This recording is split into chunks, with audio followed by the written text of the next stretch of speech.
5वीं पीढ़ी का फाइटर प्लेन बनाएगा भारत। अगली खबर देखिए, स्वदेशी लड़ाकू विमानों के मॉडल को मंजूरी।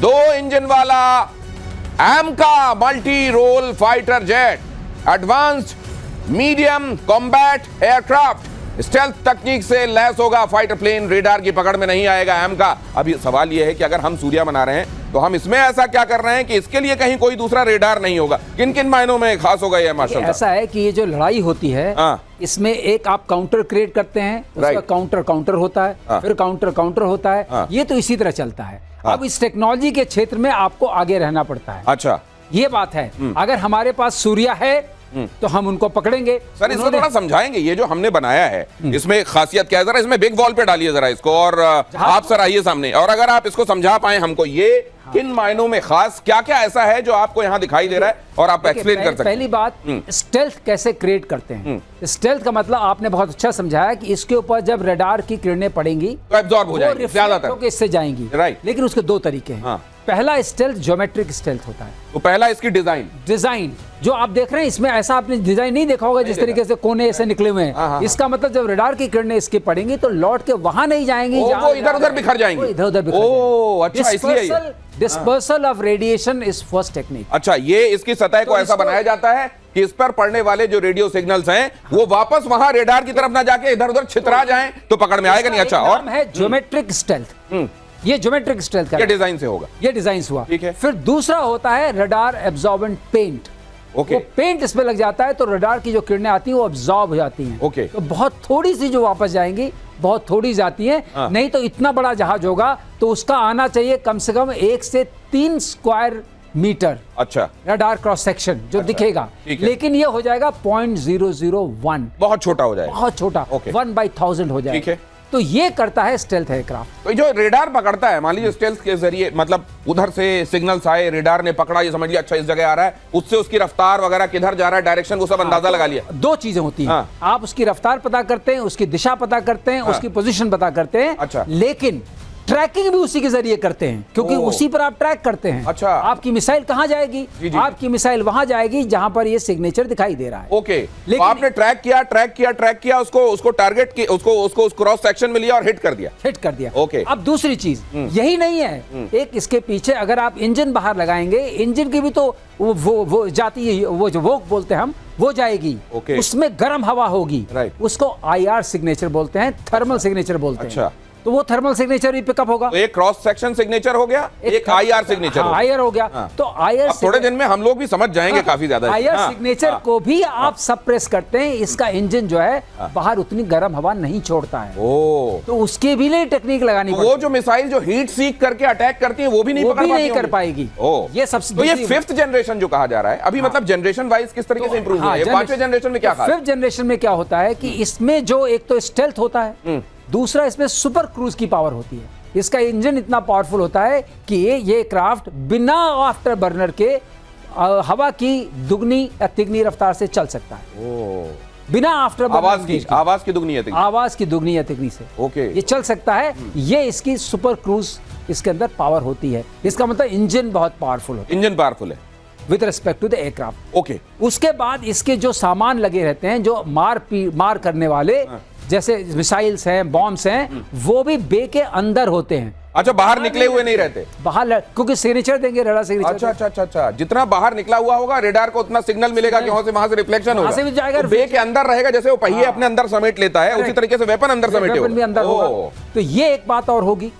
इसके बाद इसमें दूसरी चीज होती है, आपने अगर वक्त पर पढ़ा दिया होता तो शायद मैं भी एयरफोर्स में कहीं छोटी मोटी नौकरी। इसके बाद एयर सिचुएशन के लिए इसके अंदर होता है एक तो रेडार होता है जिसको बोलते हैं आइजा रेडार। हमने पहली बार भी बात की थी, active electronically scan radar. Okay. वो इसके नोज में लगा रहता है। उस रेडार तो सर जब ये घर में बनने लगेगा तो इससे तो बड़ी दिक्कत हो जाएगी उन लोगों की जो सोच रहे थे कि हमारे यहाँ से खरीदे, हमारे यहाँ से बनेगा तो जितना चाहे उतना बना लीजिए, जितना चाहे उतना बना लीजिए। और ये बड़ा थर्राने वाला है दुश्मनों के लिए, कॉम्पिटिटर्स के लिए, सिर्फ दुश्मनों एडवर्सरी के लिए नहीं, कॉम्पिटिटर्स के लिए, प्रतिद्वंदियों के लिए भी। BSF के IG शशांक आनंद का बड़ा खुलासा, सीमा पार से बहुत बड़ी घुसपैठ की साजिश की जा रही थी, BSF ने घुसपैठ की साजिश को नाकाम कर दिया। जब हम सीमा की निगरानी कर रहे थे और हमारे इलेक्ट्रॉनिक सर्वेलेंस इक्विपमेंट से हम सीमा की उस पार भी देख रहे थे, तो ये देखा गया कि पाकिस्तान की सियालकोट डिस्ट्रिक्ट के इलाके में, जो हमारे सांबा के ऑपोजिट लगता है, वहां पे एक बड़े समूह की मूवमेंट वॉच करी गई और लगातार उस मूवमेंट को हम ट्रैक करते रहे और वो जो ग्रुप था वो अंतर्राष्ट्रीय सीमा के नजदीक बढ़ता रहा। रात का समय था, वहां का जो इलाका है वो अंड्यूलेटिंग ग्राउंड है, टूटा हुआ ग्राउंड है, उसका आड़ लेके ऐसा ये प्रतीत हो रहा था कि दुश्मन की ओर से घुसपैठ की कोशिश की जा सकती थी। तो एक बात आप और देखिए, ये बड़े महत्वपूर्ण रेवलेशंस हैं, लेकिन इसको वक्त पर, सही समय आने पर एजेंसीज की तरफ से, हमारी एजेंसीज की तरफ से और सरकार की तरफ से एक के बाद दूसरा परत दर परत सामने आपके रखा जा रहा है। और इसीलिए तब वो लोग, जब हमारे कई समाचार आपके सामने आ रहे थे और वो उंगलियां उठ रही थी, उनको भी ये जवाब मिल रहा होगा। क्रमशः क्रमबद्ध तरीके से सही समय आने पर सूचनाएं दी जा रही हैं ऑफिशियल सोर्सेज से भी। लेकिन मैं इस पर आना चाहता हूं, घुसपैठ, इस दौरान जब ये सब चल रहा है, घुसपैठ की कोशिशें भी। देखिए, मैं अब आपको बताता हूं दिनेश, ऑपरेशन सिंदूर के दौरान एक बात हुई कि इंटरनेशनल बॉर्डर और लाइन ऑफ कंट्रोल के ऊपर फर्क हमने मिटा दिया। यानी कि जो पाकिस्तान के ऊपर हमला हुआ है, अगर 9 जगह हमला हुआ है तो 2 जगह इंपॉर्टेंटली जो इनिशियली हमला हुआ है वो इंटरनेशनल बॉर्डर के पार जाके हुआ है। हमारे प्लेटफॉर्म्स जो थे, हमारे हार्ड पॉइंट्स थे, चाहे वो ब्रह्मोस हमने मारी, चाहे मुरीद के में मारी, बहावलपुर में मारी, इसने इंटरनेशनल बॉर्डर पार करा। पाकिस्तान की तरफ से भी देखिए, स्मगलिंग तो होती थी, अब इन्फिल्ट्रेशन भी वो कोशिश करेगा, क्योंकि इन्फिल्ट्रेशन का जो एंटी इन्फिल्ट्रेशन ग्रिड है, जो कि जम्मू और कश्मीर में है, लाइन ऑफ कंट्रोल करीब 750 किलोमीटर, राइट, वो इतना मल्टी लेयर्ड है कि वहां से घुसना मुश्किल है। इसलिए अब नेपाल से घुसाओ। नेपाल से आप नेपाल से आ सकते हैं, क्योंकि नेपाल से इतनी चेकिंग नहीं होती, तो पाकिस्तानी नेपाल से भी आते हैं। फिर कुछ लोग कोशिश करेंगे कि साहब ठीक है, जम्मू में आपने टनल बना दिया, आप टनल से आ गए, फिर कोशिश करेंगे कि साहब राजस्थान से कहीं से, पंजाब से कहीं, जहां जहां से इनको मौका लगेगा, ये भारत के अंदर अपने आतंकवादी और अपने लोग, अपने स्लीपर सेल घुसाने की कोशिश करेंगे, जो भारत के समाज में जाके सेट हो जाएं। आपको कुछ नहीं पता, एक बंदा आया, उसने चुपचाप से अपनी आधार कार्ड कहीं से जुगाड़ कर अपनी दुकान लगा दी। वहां पे उसने दुकान लगा दी। दुकान कहां लगाई है? बिल्कुल कैंटोनमेंट के सामने, और उसका कुछ काम नहीं है, छोटा सा कैमरा है, पूरे दिन रिकॉर्डिंग कर रहा है। यह भी एक बहुत बड़ी जासूसी का कारनामा है जो पाकिस्तान, अभी हम लोग ज्योति मल्होत्रा की बात कर रहे हैं, वो क्या कर सकती है? ज्योति मल्होत्रा के पास थोड़ा ना कोई टॉप सीक्रेट डॉक्यूमेंट है, लेकिन वो माहौल बनाना, पाकिस्तान की एक अच्छी छवि पेश करना। तो ये जो इन्फिल्ट्रेशन पूरा का पूरा हो रहा है, जिसके बारे में आप बात कर रहे हैं, ये इन्फिल्ट्रेशन भी उसी में एक पजल का एक पीस है कि किस तरीके से वो लोग अंदर आएंगे और किस तरीके से भारत के अंदर ये काम करने की कोशिश करेंगे। तो बहुत सारे टुकड़े आप देख रहे हैं जी। पजल का। अगर ये पीस आपने गौर से अगर ये सुना हो, आपके आसपास में समाज में आकर कहीं इस तरह का व्यक्ति खुद को स्थापित करने और फिर वहां से पाकिस्तान के लिए या दुश्मनों के लिए काम करने की कोशिश करेगा, इसीलिए प्रधानमंत्री कह रहे हैं कि ऑपरेशन सिंदूर सिर्फ सेना को नहीं लड़ना है, हम सबको मिलकर साथ में इसे अंजाम तक पहुंचाना है। ऑपरेशन सिंदूर से जुड़ी ये बड़ी खबर देखिए, बीएसएफ ने कहा पाकिस्तानी बंकरों को मशीन गन से उड़ाया गया। बीएसएफ के एक अधिकारी ने बताया कि हमले में इस्तेमाल की गई ये मीडियम मशीन गन 1 मिनट में 600 से 1000 राउंड फायर, 600 से 1000 राउंड 1 मिनट में फायर कर सकती है, और इसकी मार जो होती है वो करीब करीब 1.5 से 2.25 किलोमीटर तक होती है। ये देखिए, और फिर इसके बाद ऑटोमेटिक ग्रेनेड लॉन्चर्स भी इस्तेमाल किए गए उधर के बंकर्स और चौकियों को। ये देखिए जरा, ये है। अब इसके बारे में जरा मेजर आर्य बताइए। ये एमएमजी है, ये एमएमजी है, ये इसकी बैरल है, हटा सकते हैं ऊपर से, बैरल इसकी चेंज हो जाती है, और बहुत कामयाब, बहुत कारगर हथियार है ये जब ये सपोर्ट में चलता है। इट्स बंकर उड़ा देती है ये भी? नहीं, बंकर नहीं उड़ाती, लेकिन उसको जो मैन कर रहा होगा उसको वो हिट कर सकता है। नहीं, ऐसा नहीं कि ये बंकर उड़ा देती है, लेकिन हाँ, एजीएल जो ऑटोमेटिक ग्रेनेड लॉन्चर की बीएसएफ वाले बात कर रहे हैं, अच्छा। ठीक है, अगर आप उसको फायर करेंगे तो उसमें छोटे छोटे ग्रेनेड टाइप के निकलते हैं, अच्छा, उसमें वो पूरा बेल्टेड होता है वो भी, तो वो बहुत घातक होता है अगर आप बंकर पे मारिए। और ये जो है ना, ये जो फायर ले करती है, सप्रेसिव फायर ले करती है, इसके सामने अगर कोई आ गया, दिस इज आल्सो 7.62, ये भी 7.62 है, लेकिन इसके सामने अगर कोई आ गया, बहुत ही जबरदस्त, ये तो बहुत बार चलाया है। अच्छा, और कहते हैं सर ये अकेले नहीं चलती, 2-3 लोग होते हैं इसको। हाँ, इसका गन के लिए अलग होगा एम्युनिशन बॉक्स, आपका इसका ट्राइपॉड लगता है नीचे, अच्छा। ये 3 पैरों वाला जो दिखा रहे हैं, ये ट्राइपॉड है, ये ट्राइपॉड के लिए अलग होता है, अकेला नहीं चला सकता, इट्स वेरी हैवी। लेकिन इसका जो फायर पावर है बहुत ज्यादा है, बहुत ज्यादा ये फायर जो पावर है। ऑफिसर इसके बारे में जानकारी दे रहे थे वो ये कह रहे थे कि 600 से 1000 गोलियां 1 मिनट में ये पानी की धार तक को रोक सकती है, इस तरीके का इससे गोलियां निकलती हैं, ये बता रहे थे। अब ये पानी की धार का तो मुझे नहीं पता है, लेकिन मैं लेकिन आपको उधर खून की धार जरूर बह जाए। हाँ, ये पक्की बात है। और इसके अंदर इसीलिए क्योंकि इसका रेट ऑफ फायर इतना ज्यादा है, बैरल गर्म हो जाती है, इसलिए इसकी दूसरी बैरल, ये स्पेयर बैरल लेके चलते हैं कि जैसे ये गर्म हुई, हटाया, दूसरी बैरल लगाई, कैरी ऑन। और 5 सेकंड लगते हैं बैरल चेंज करने में, 5 सेकंड के अंदर चेंज और कैरी ऑन। तो इनका खास तौर से ये जो चौकियां, फॉरवर्ड पोस्ट, इन जगहों को आइडेंटिफाई करने और ध्वस्त करने में, और कहते हैं कि न जाने कितनी सैकड़ों ऐसी चौकियां थी जो तबाह कर दी गई। बिल्कुल ऐसा सुनने में ये आ रहा है कि ये देखिए ना, जब आप किसी भी चौकी के ऊपर, वहां पे तो इंडियन आर्मी ने लाइन ऑफ कंट्रोल पे ATGM लगा रखा है, इंडियन आर्मी ने लाइन ऑफ कंट्रोल पे वहां पे आपने Zu-23 लगा रखा है जो कि एंटी एयरक्राफ्ट गन है, वहां पे डायरेक्ट लाइन पे आपने L-70 लगा रखा है जिससे आप हवाई जहाज को मारने का जो होता है वो डायरेक्ट लाइन में आपने, तो कहां पे चौकी बचेगी पाकिस्तान की भाई? और ये जो मैंने बताया ना आपको, ये पानी की, मैं तो बड़ा हैरान रह गया। ये जो ऑफिसर हैं उन्हीं ने बताया, इन्हीं साहब ने जो जानकारी दे रहे थे कि इस कदर तेज गोलियां निकलती हैं कि अगर पानी की धार निकल रही है तो उसको रोकने का मादा होता है इसमें, और ये अगर है तो फिर आप समझ सकते हैं कि उस समय, और ये जब तुरंत उसके बाद जब ये ऑपरेशन चल रहा था या उस दौर में जब हम पूरे दिन देखते थे कोई एक्शन और शाम के समय कोई ब्रीफिंग होती थी, तो उस दौरान ये पूरी बारीक डिटेल्स नहीं दी जा रही थी, कहां कहां क्या हुआ ये नहीं बताया जा रहा था। अब धीरे धीरे करके ये सामने आ रहा है और आपको पता चल रहा है कि असल में पाकिस्तान को जितनी मार पड़ी हम समझ रहे थे उससे कहीं ज्यादा, और न जाने कहां कहां पर मार पड़ी। अब ये देखिए जरा, ऑपरेशन सिंदूर में BSF ने मार गिराए 413 ड्रोन पाकिस्तान के निशाने पर था फलौदी का एयरबेस। भारत के एयर डिफेंस सिस्टम ने पाकिस्तान के सभी ड्रोन को हवा में मार गिराया। इतने सारे ड्रोन, और ये जो मशीन गन के बारे में हम अभी बात कर रहे थे, MMG है ये, हाँ, medium machine gun, medium machine gun. अब इसको आपसे वैसे ही समझते जाएंगे जैसे अभी कॉम्बैट जेट्स के बारे में बता रहे हैं सर, लेकिन ये बताया ये गया कि ये ड्रोन्स को भी इसके जरिए मारा गया है। हाँ, देखिए बात ये है ना कि इसका जो इफेक्टिव रेंज है, अगर उसमें कई ड्रोन, एक तो इसका रेट ऑफ फायर काफी हाई है, तो आपने इसको और ये हमें सिखाते भी हैं एंटी एयरक्राफ्ट रोल में, एक रोल में।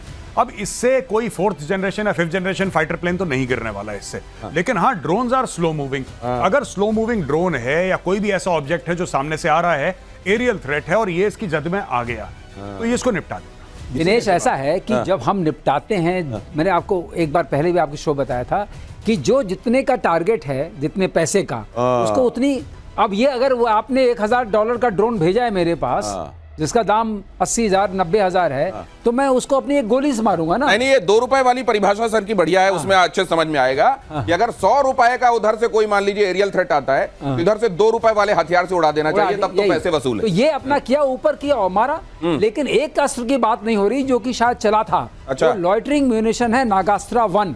ओ, वो क्या करता है, ये बार बार जो ये टर्म यूज होता है इसको भी समझ लीजिए, लॉइटरिंग म्यूनिशन। ये एक्सपर्ट से बात करके ही पता चला मुझे कि मंडराने वाला ऐसा कोई ऑब्जेक्ट जो ऐसे मंडराता रहता है और जहां उसको चाहिए होता है वहां जाकर वो विस्फोटक को गिरा देता है। ये आर्मी के पास है। और जो एक बार बात हो रही थी कि हमने नजदीक वालों को मारा है, वो ज्यादा ऊंचाई पे नहीं जाता है, वो 400-500 मीटर की ऊंचाई पे घूमता रहता है। अच्छा। लेकिन बैटरी पावर्ड होता है और बहुत छोटा है, रडार की पकड़ में नहीं आता है।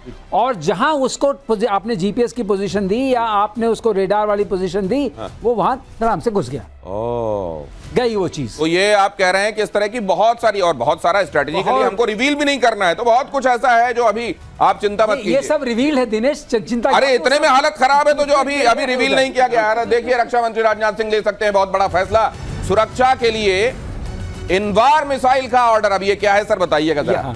ये 2 से 3 हजार करोड़ की आती है इनवार मिसाइल, ये 2 से 3 हजार करोड़ की डील है जी। क्या है सर ये Invar missile anti tank guided missile है। अच्छा, ये भारत डायनेमिक्स लिमिटेड बनाती है, तो आप उससे समझ गए मैंने बनाया है इसको। ठीक है। ये बड़ी जी, बड़ी अच्छी, ये रशियन ओरिजिन की मिसाइल है। अच्छा। लेकिन अब पूरी तरह से इंडिजनाइज हो गई है और जितने नंबर में कहिए उतने में बना देंगे। तो सर ये ATGM, ये एंटी टैंक गाइडेड मिसाइल, तो ये जो है ये टैंक को मारने के लिए गाइडेड मिसाइल है। बख्तर उसके जो आर्मर्ड हिसाब किताब होता है, टैंक बख्तरबंद गाड़ी तो उससे आसान नहीं, मतलब टैंक जिसको ये कहा जाता है कि भेदा नहीं जा सकता, उसको भेद देने वाला ये मामला है। ये कम से कम 8 से 10 इंच का स्टील पेनिट्रेट कर जाएगी। तो ये इस खबर के मायने भारत की सुरक्षा दृढ़ता को बढ़ाने के हिसाब से क्या है? देखिए साहब, ऐसा है कि जैसे हमारे पास नाग मिसाइल है, नाग भी यही काम करती है। अच्छा। That is also anti tank guided missile. हाँ। हमारे पास ATGM के लॉन्चर्स होते हैं इन्फेंट्री बटालियन में। तो बेसिकली क्या होता है कि टैंक जो है, टैंक एक निर्णायक युद्ध लड़ने के लिए आता है। तो जब टैंक सामने से आता है, टैंक के अंदर कई किस्म के आर्मर होते हैं, जिसमें से एक रिएक्टिव आर्मर भी है कि टैंक का जो आर्मर है उसके ऊपर बारूद लगा रहता है, उसका कवच है, वो उसका बारूद है। जैसे कोई आया वो फटा, इसको बर्बाद कर दिया। इस तरीके से भी टैंक करता है। लेकिन ये जो इन्वार मिसाइल की बात कर रहे हैं, इसको इंडिजिनाइज कर रखा है, इसको भारत के एनवायरनमेंट के लिए इसको मॉडिफाई कर रखा है। और जो पाकिस्तानी टैंक्स या फिर चाइनीज टैंक्स है जो भी सामने आएंगे, उनको किस तरीके से बर्बाद करना है, ये एक उसके लिए पर्याप्त है मिसाइल। तो नाग के लिए मैं एक और खास बता दूं, नाग की बात इन्होंने जी। की। नाग मिसाइल की क्या खास बात है, ये तो सामने जाके टैंक को मारेगा। नाग मिसाइल ऊपर जाती है और ऊपर से अटैक करती है, which is the weakest part of the tank. क्योंकि टैंक का जो ऊपर वाला ऊपर वाला जो ढक्कन जैसा होता है, वो सबसे कमजोर होता है, कमजोर पार्ट होता है। ओके। तो वो ऊपर से जाके सबसे मजबूत जो है। अगर ये दिखा दें हम यहाँ पे, अगर टैंक आप डाल सके तो टैंक डालिए जरा यहाँ पे। ये टैंक दिख तो रहा है, लेकिन इसमें जो हमको दिखा, ये ढक्कन जो आप दिखा रहे हैं, एक सेकंड रोकिए। ये जो है ना, अब आपके पीछे देखिए सर, वो बिल्कुल बिल्कुल। अच्छा, ये देखिए, ये जो आप देख रहे हैं ना यहाँ पे, सर ने एमका के बारे में बताया था ना कि ऐसे होते हैं। टैंक में भी स्लोप इसीलिए होती है कि सामने से अगर कोई आए तो डिफ्लेक्ट हो जाए। Okay. That is one of the concepts. ठीक है। That is one of the concepts. अगर ऐसा होगा, लगेगा तो वो कर देगा। दूसरी ये भी चीज है इसमें कि ये जो ऊपर वाला एरिया है जहां से वो निकलता है, इसको कुछ कहते हैं सर। मुझे याद आ रहा है रशिया यूक्रेन के समय, यूक्रेन ने इसकी इन्वेंट्री बना के, लॉकेट बना के अपने यहाँ लॉन्च किया था। वो ये बताने के लिए हमने रशियन टैंक मार गिरा। ये देखिए, ऊपर से टर्रेट होता है। Turret, right. ये जो टर्रेट होता है, और टर्रेट के अंदर से जो कपोला खुलता है, जिसके अंदर से वो बंदा निकलता है ना। जैसे कि फॉर एग्जांपल इस टैंक में अगर फॉर एग्जांपल 3 बंदे हैं, 3 मैन क्रू है, तो उसमें गनर होगा, उसमें लोडर होगा, इसमें ये सब होंगे। तो ये ऊपर से जब मारते हैं, जो सर बता रहे हैं ना, जेवलिन भी यही करती है, जो अमेरिका की जेवलिन है। उसने फायर करा, सामने से ऊपर गई, ऊपर से जैसे सांप फन मारता है ना ऐसे, वो ऊपर से आके गिरती है। और वहां पे कोई आपके पास प्रोटेक्शन ज्यादा रहता नहीं है, वो अंदर घुस के हमारे प्रोड्यूसर हैं अजीत झा, वो कह रहे हैं कि भाई आप इतना टेक्निकल बता रहे हैं, हमारे जैसे बिहारी के ऊपर से निकल रहा है। तो मैं आपको बता दूं, ये देखिए, अगर मान लीजिए चारों तरफ इसके कवच आपने लगा रखा है और ये इसका सेंसिटिव या वल्नरेबल एरिया है, तो वो जो दूसरे ATGM होते हैं वो आके सीधे हिट करते हैं, वो उतना प्रभाव नहीं डालते। नाग ऐसे जाकर और ऊपर से मारता है ऐसे फन, और वहां पर डस लेता है जहां पे तुरंत मौत हो जाती है टैंक की। मैं एक बात बताना चाहता हूं, अजीत जी ने यह बोला है कि हम जैसे बिहारी को समझ में नहीं आता। DRDO में कितने बिहारी साइंटिस्ट हैं, मैं आपको यह भी बता दूं। और इंडियन आर्मी में कितने बिहारी जनरल्स हैं at the very top level.